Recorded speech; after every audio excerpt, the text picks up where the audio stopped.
Encounter, written by Jane Yolen, illustrated by David Shannon. The moon was well overhead, and our great fire had burned low. A loud clap of thunder woke me from my dream. All dreams are not true dreams, my mother says, but in my dream that night, three great winged birds with voices like thunder rode wild waves in our bay. They were not like any birds I had ever seen, for sharp white teeth filled their mouths.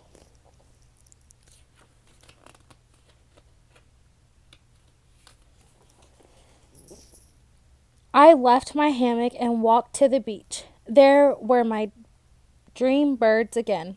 Only now they were real. Three great sailed canoes floating in the bay. I stared at them all through the night. When the sun rose, each great canoe gave birth to many little ones that swam awkwardly to shore. I ran then and found our chief still sleeping in his hammock. Do not welcome them, I begged. My dream is a warning. But it is our custom to welcome strangers, to give them the tobacco leaf, to feast them with the pepper pot, and trade gifts. You are but a child, our chief said to me. All children have bad dreams.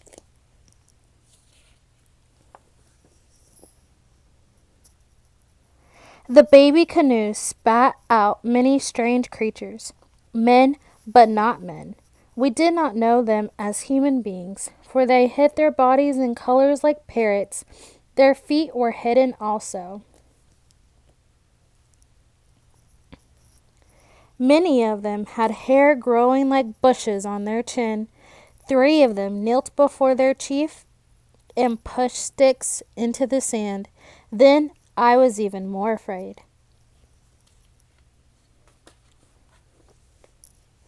Our young men left the shelter of the trees. I, who was not yet a man, followed crying, Do not welcome them. Do not call them friends. No one listened to me, for I was but a child. Our chief said, We must see if they are true men. So I took one by the hand and pinched it. The hand felt like flesh and blood, but the skin was moon to my son.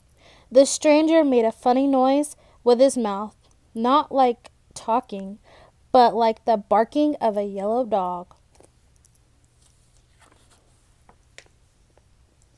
Our chief said to us, See how pale they are? No one can be that color who comes from earth. Surely they come from the sky. Then he leaped before them and put his hand up, pointing to the sky to show he understood how far they had flown. Perhaps they have tails, said my older brother. Perhaps they have no feet.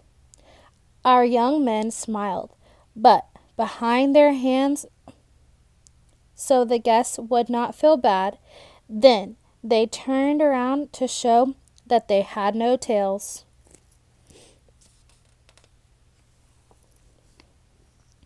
Our chief gave the stranger balls of cotton thread to bind them to us in friendship. He gave them some spears that they might fish and not starve. He gave them gum rubber balls for sport. He gave them parrots too, which made our young men laugh behind their hands all over again, knowing it is our chief's little joke that the strangers looked like parrots. But the strangers behaved almost like human beings, for they laughed too and gave in return tiny smooth balls the color of sand and sea and sun, strung upon a thread, and they gave hollow shells like tongues that sang chunga chunga, and they gave woven things that fit upon a man's head and could cover a boy's ears. For a while I forgot my dream. For a while I was not afraid.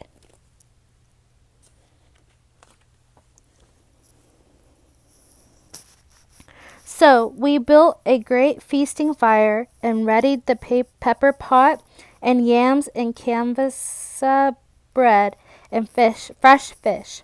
For though the strangers were not quite human beings, we could still treat them as such. Our chief rolled tobacco leaves and showed them how to smoke, but they coughed and snorted and clearly did not know about these simple things. Then I leaned forward and stared into their chief's eyes. They were blue and gray like the shifting sea. Suddenly I remembered my dream and stared at each of the strangers in turn. Even those with dark human eyes looked away. Like dogs before, they had driven from the fire. So I drew back from the feast, which is not what one should do. And I watched how the sky strangers touched our golden nose rings and our golden armbands, but not the flesh of our faces or arms. I watched their chief smile. It was the serpent's smile, no lips and all teeth. I jumped up crying, "Do not welcome them!" But the welcome had already been given.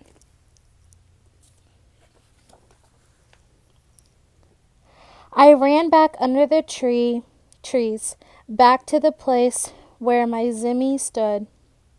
I fed it little pieces of canvasa and fish and yam from the feast. Then I prayed, "Let the pale strangers from the sky go away from us." My Zimmy stared back at me with unblinking wood eyes. I gave it the smooth balls a stranger had dropped in my hand. "Take these eyes and see into the hearts of the strangers from the sky. If it must be, let something happen to me to show our people what they should know." My Zimmy was silent. It spoke only in dreams. Indeed, it had spoken to me already.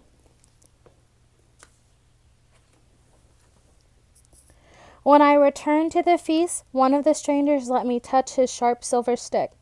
To show I was not afraid, I grasped it firmly as one would a spear. It bit my palm so the blood cried out. But still, no one understood. No one heard. They did not hear because they did not want to listen. They desired all the things the strangers had brought: the sharp silver spear, round poles to hold in the hand that gave a man back his face, darts that sprang from sticks with a sound like thunder that could kill a parrot many paces away. We were given none of these, only singing shells and tiny balls on strings. We were patted upon the head as a child pats a yellow dog. We were smiled at with many white teeth, a serpent smile.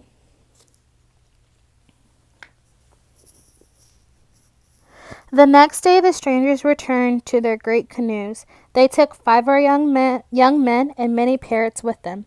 They took me. I knew then it was a sign for my Zimmies, a sign for my people. So I was brave and I did not cry out, but I was afraid. That night, while people slept on shore, the great sailed canoes left our bay, going farther and farther than even our strongest men could go. Soon the beach and trees and everything I knew slipped away under. My world was only a thin, dark line stretched between sky and sea. What else was there to do? In the early morning, another land lay close enough to see. Silently, I let myself over the side of the great canoe. I fell down and down and down into the cold water. Then I swam to the strange shore.